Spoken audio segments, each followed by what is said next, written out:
Il-Viċi Sindku Laborista tal-imqabba Jonathan Dingley reġa' spiċċa mċappas mal-midja lokali kollha ta' pajjiżna e kif mill-ġdid kiteb kumment mill-aktar dispreġjattiv.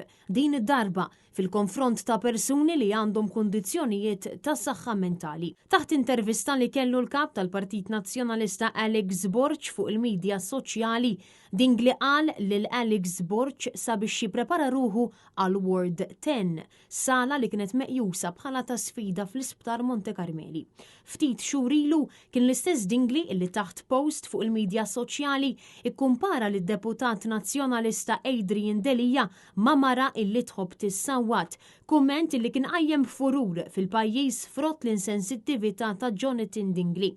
Kumment illi fl-ebda ħin ma kien ikkundannat mis-Sindku Laborista tal-imqabba Grace Zerafa, iżda kien ikkundannat minn għaqdiet illi jgħinu lil nisa li jinsabu f'sitwazzjonijiet ta' vjolenza domestika. Tant illi meta l-Viċi Sindku ddikjara li se jkun qed jagħti donazzjoni lil dar illi tilqal dawn in-nisa, id-dar stess ma laqetx din id-donazzjoni.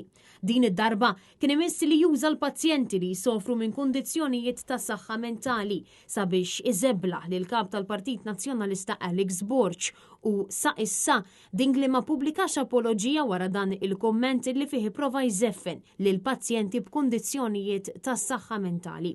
Dan fil-waqt li l-Sindku Laborista tal-imqabba ma kundannat dan il-komment u wis anqas it-tmexxija tal-Partit Laborista illi tant iwiegħed illi se jkun qed jipprioritizza s-saħħa mentali f'pajjiżna. B'kuntrast, il-Partit Nazzjonalista ikkundanna kliem il-Viċi Sindku Laborista li għandu kariga li ġor responsabbiltà.